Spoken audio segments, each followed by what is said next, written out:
Olá, turminha do sexto ano. Tranquilo? Tudo bem, galera? Vamos lá para a nossa aula de hoje. Essa semana a gente vai estar revendo aí os tópicos para a prova, novamente, né? Já que estamos na semana de prova. Então, vamos reforçar aí esse conteúdo, ok? Hoje a gente vai estar falando sobre esses 3 tópicos principais que a gente passou aí de conteúdo que foi na agenda para vocês. A gente vai estar falando sobre relevo, vamos estar falando sobre rocha, né? Os tipos de rocha. E vamos estar falando também sobre a questão da água, né, o ciclo da água. E isso é para reforçar, nós já falamos sobre isso, mas vamos lá, dar continuidade àquilo que a gente precisa para essa semana, ok? Vamos lá compartilhar a tela e acompanhar no livro aí. Vamos começar na página 334.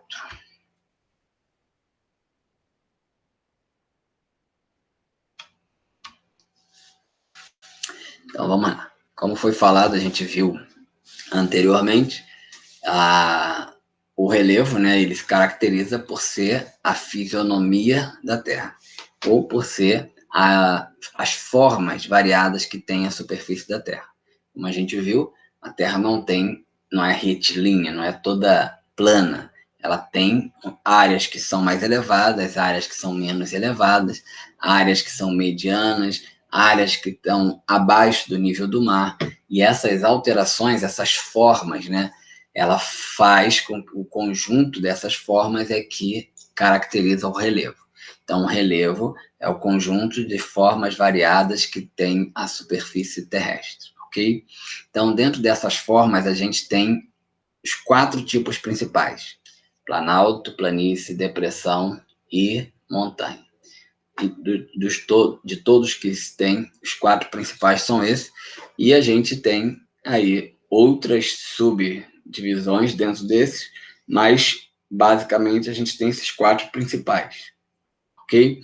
Então vamos dar uma olhada aí de como se caracteriza cada um desses, né? Vamos ler aí a página para a gente se situar de acordo com o livro, e aí a gente vai explicando à medida que for passando. Se você puder estar com o teu livro aberto, fica melhor para você marcar e acompanhar a explicação, ok? Então vamos lá. Formas de relevo. As 4 principais formas de relevo que observamos na superfície terrestre podem ser classificadas em depressão, planalto, planície e montanhas. Vamos observar cada uma dessas imagens que estão mostrando para a gente, né? Primeira, depressão. Como a gente vai caracterizar a depressão. Vou marcar para a gente poder acompanhar. São porções da superfície, em geral planas, que apresentam altitudes inferiores das áreas em seu entorno. A gente está vendo aqui, ó, uma área baixa, ó, nesse desenho. Deixa eu mudar a cor que não está dando para mostrar. Vamos ver a preta se vai. Então aqui, ó. Aqui, ó, uma área mais baixa do que o que está à sua volta. Aqui tem que ter outra parte mais elevada. Então essa parte aqui mais baixa é o que a gente chama de depressão. Ela é uma área que tem altitudes. Deixa eu desmarcar e marcar de novo para a gente visualizar. Porção da superfície terrestre em que, em geral, são planas, que apresentam altitudes inferiores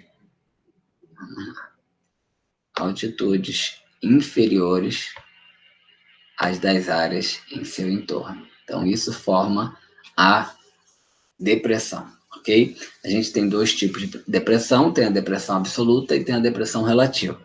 Se você observar que uma área é mais baixa do que seu entorno e esse nível dessa superfície não é abaixo do nível do mar, então essa depressão aqui ela é relativa. Se esse nível aqui, né, que está abaixo aqui, está mostrando que está mais baixo do que o seu entorno, e se isso ainda apresentar um nível mais baixo do que o nível do mar, então é uma depressão absoluta, ok? Quando é mais baixo do que o nível do mar, depressão absoluta. Quando é mais baixa do que o seu entorno, porém não está abaixo do nível do mar, então ela é uma depressão relativa.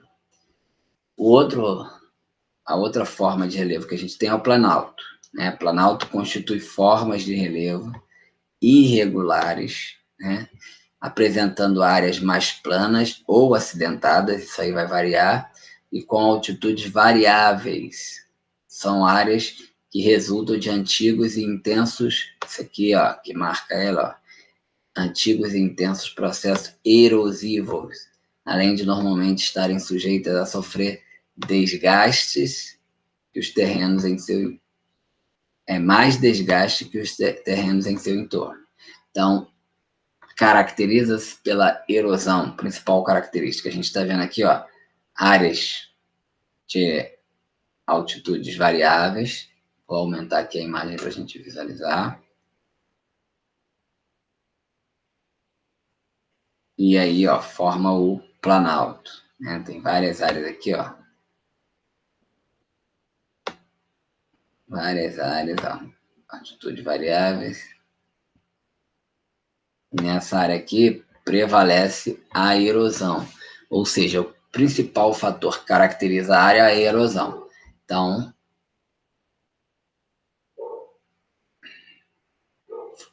vamos marcar aqui, ó. Constitui formas de relevo variáveis ou irregulares, né?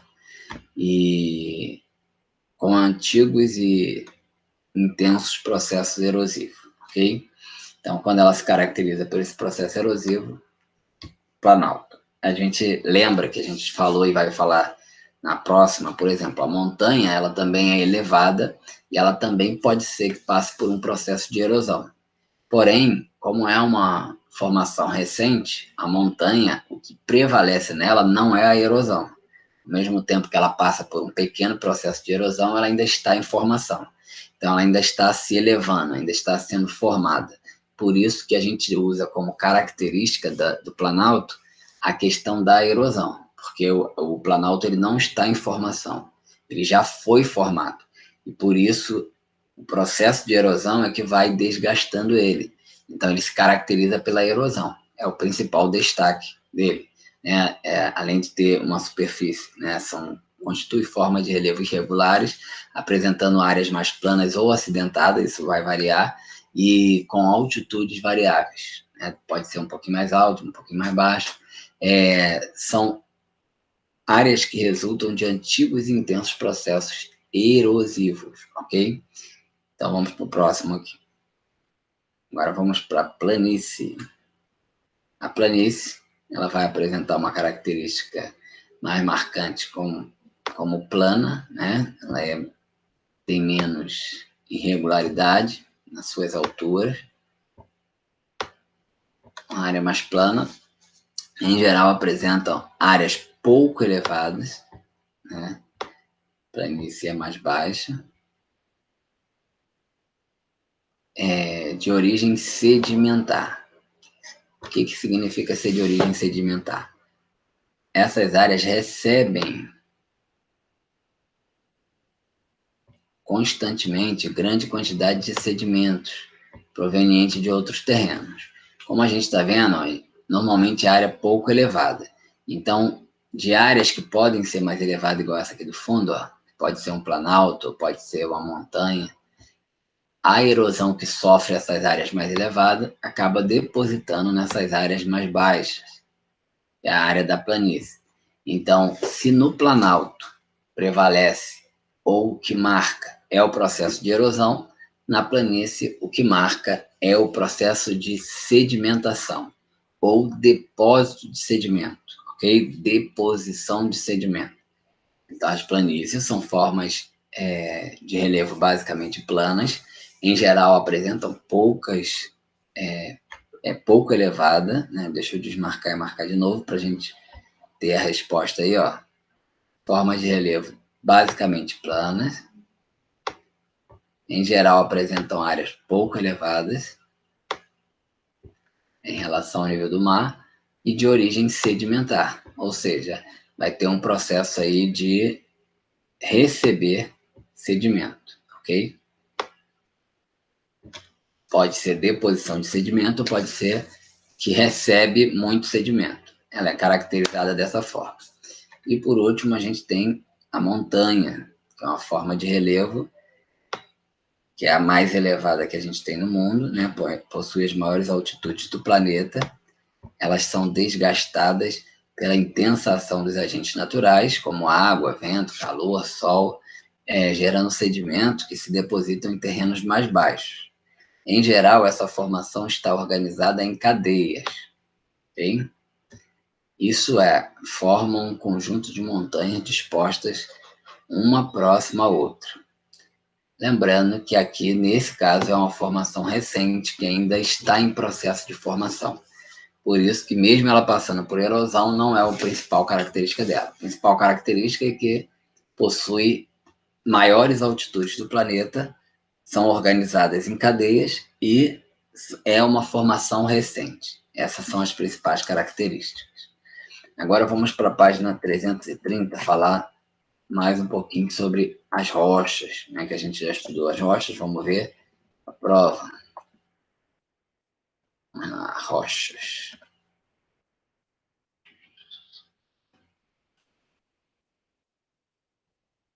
Ó, 3 tipos de rochas que nós temos.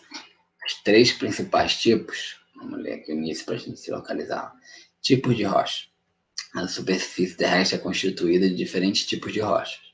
As rochas são compostas por minerais e características distintas e se diferenciam uma das outras pelo tipo de mineral que as constitui. Podemos encontrar 3 tipos, ok? 3 tipos de rochas. As ígneas, que também são chamadas de magmáticas, as metamórficas e as sedimentares. Como é que esses 3 principais tipos de rochas se caracterizam?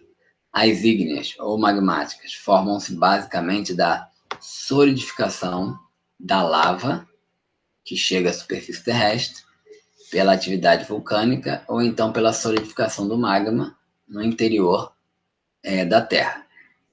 Sendo no interior ou sendo na superfície, é a solidificação do magma. Fica mais fácil assim, ok? Quando ela sai da superfície terrestre, o mesmo magma que está no interior da Terra, quando ele sai, a gente chama ele de lava. Então, a solidificação da lava ou a solidificação do magma vai formar a rocha magmática, ou que é chamada também de rocha ígnea. A rocha metamórfica, ela pode ser de origem magmática ou pode ser de origem sedimentar. Ela, devido a ser submetida à variação de pressão e temperatura no interior da Terra, ela tem seus minerais alterados e aí vai formar uma nova rocha, ok? Assim como rochas ígneas ou magmáticas e as sedimentares podem ser alteradas e se transformar em uma metamórfica, ok? Isso, ok? Então, são rochas que são submetidas à variação de temperatura e pressão. Devido a ter seus minerais alterados, ela se transforma numa rocha magmática. E isso pode acontecer tanto com ela se transforma numa rocha metamórfica. A rocha metamórfica, ela pode ser uma rocha magmática ou uma rocha sedimentar que foi submetida à variação de pressão e temperatura e se transformou nessa rocha metamórfica. E a rocha sedimentar, como o próprio nome já ajuda a gente a entender, elas são formadas da compactação de sedimentos. Né? Esses sedimentos que são provenientes, ou seja, vêm de outras rochas, que também, assim como também restos de animais e vegetais. Então, quando os sedimentos de uma rocha são acumulados num determinado lugar, ele vai se compactando e formando a rocha sedimentar. Isso sem passar pelo processo de interior da Terra, ok? Que é a metamórfica passa. Então, a rocha sedimentar é formada pela compactação de sedimentos que vêm de outras rochas, ok? A rocha magmática pela solidificação do magma e a rocha metamórfica é aquela que foi submetida a pressão e temperatura no interior da Terra e aí teve seus minerais alterados, se transformando numa nova rocha. E aí, como ela já era uma rocha se transformando numa outra rocha, ela passa a ser classificada aí como metamórfica. Vamos agora para a página 341. A gente vai para a página 341.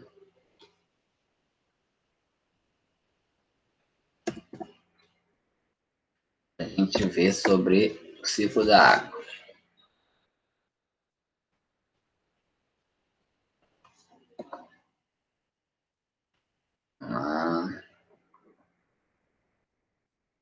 Ciclo da água, que também é nosso conteúdo de prova. Então, aí, podemos encontrar água em 3 estados físicos: sólido, líquido e gasoso. Isso a gente está falando da Terra. A superfície da Terra a gente pode encontrar de várias maneiras, né? No entanto, seu estado físico pode ser alterado por diferentes fenômenos, como a ação da energia solar, passando pelos 3 estados físicos. A essa dinâmica que a água mantém em nosso planeta denominamos ciclo da água. Então, aqui nesse esqueminha aqui, a gente tem 4 momentos da água, que a gente usa os 3 principais para falar do ciclo, ok? A gente tem aqui a água está na superfície da Terra, e aqui ela infiltra, ela passa a ser absorvida pelo solo, ela escoa, né, que é ela seguindo aqui sobre a superfície, então ela está escoando, né, está vindo de uma área mais alta para uma área mais baixa, e isso é o que ela está na superfície terrestre. Só que a Terra, quando ela é aquecida, né, pelo calor do Sol, o que acontece? Existe a evaporação dessa água, que fica suspensa na atmosfera. Ao ser suspensa, ela forma as nuvens. As moléculas de ar, quando é aquecida a superfície terrestre, ela evapora. Ao chegar na atmosfera, ela vai se acumulando aqui, formando nuvem. E quando a nuvem está muito carregada, o que acontece? Ela cai, forma de chuva.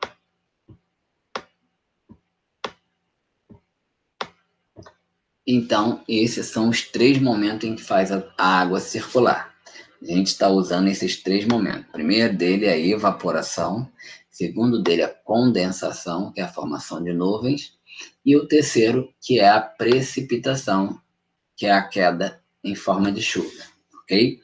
Então, a gente tem 3 momentos. O ciclo da água é marcado por esses 3 momentos: evaporação, condensação e precipitação. Esses 3 momentos é o suficiente para explicar o ciclo da água, ok? Então, esse é nosso conteúdo de hoje. A gente fica por aqui.